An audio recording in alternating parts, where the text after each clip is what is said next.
नमस्कार साथियों, हम बात कर रहे थे कक्षा 6 से लगा कर के कक्षा 12 के अंतर्गत जो राजस्थान अध्ययन सामाजिक विज्ञान और हमारा स्थान जो प्रमाणित पुस्तकें होती हैं एनसीईआरटी आरबीएससी की, उनके बारे में हम विस्तृत तरीके से बात करते जा रहे थे। क्योंकि आगामी जो भी प्रतियोगी परीक्षाएं हैं जो आपके 2024 और 2025 में होने वाली है, तो उनके लिए आपको जो है वो रामबाण सिद्ध साबित होगी ये सीरीज़। तो जल्दी से जल्दी इस सेशन को लाइक कीजिए और अच्छा लगे तो सब्सक्राइब भी कीजिए। और क्या कमी रही है हमारे इन क्वेश्चंस में, वो आप हमें कमेंट के माध्यम से अवगत करा सकते हैं। दोस्तों, ये पीडीएफ यदि आप प्राप्त करना चाहते हैं तो हमने नीचे डिस्क्रिप्शन में इसका लिंक दे रखा है हमारे ऐप का।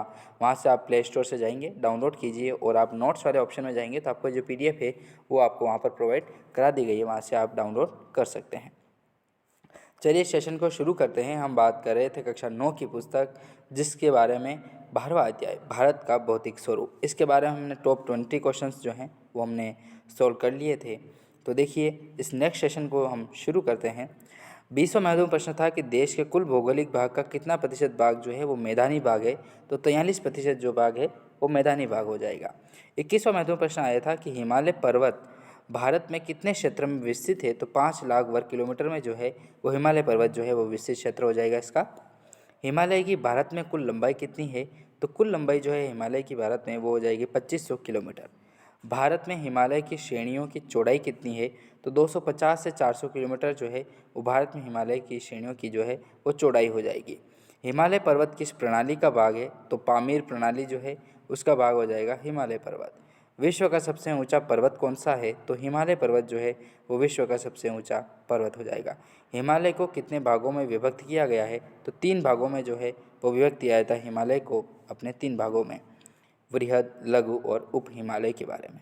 हिमालय की उत्पत्ति किससे मानी जाती है, तो तैतीस सागर जो था उसका अवशेष माना जाता है हिमालय, इसीलिए इसकी उत्पत्ति जो है वो तैतीस सागर से मानी गई है। वृहद हिमालय की प्रमुख चोटियाँ कौन कौन सी है, तो देखिए, वृहद मतलब विशाल जो हिमालय है अपना, उसमें प्रमुख चोटियाँ कौन कौन सी है। माउंट एवरेस्ट, कंचनजंगा और नंदा देवी। नंदा देवी पर्वत भी बहुत ऊंचा है। कंचनजंगा और माउंट एवरेस्ट का तो हाईएस्ट में नाम आते ही है। लघु हिमालय की प्रमुख श्रेणियाँ कौन कौन सी है, तो देखिए, 2 हिमालय में भी 2 आते हैं। एक आते हैं विशाल जो वृहद केले के नाम से जानते हैं, वृहद हिमालय। एक आता है लघु हिमालय जो छोटे छोटे जो पहाड़ियाँ होती हैं उनके बारे में हमने इसमें बात की थी। लघु हिमालय, इसको विस्तृत वीडियो जो है वो हमने अपलोड कर दिया था, प्रदीप सर के द्वारा इसको पढ़ाया गया था। तो वृहद हिमालय की जो चोटियाँ हैं वो हो जाएगी माउंट एवरेस्ट, कंचनजंगा और नंदा देवी। फिर लघु हिमालय की बात करें तो इन श्रेणियों में आता है पीर पंजाल और धौलाधर।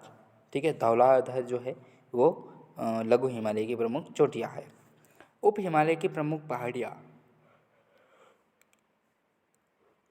उप हिमालय की प्रमुख पहाड़ियाँ कौन कौन सी है, तो देखिए, जम्मू, गिरी, मिसमी और डाफला जो है वो उप हिमालय की प्रमुख पहाड़ियाँ हैं।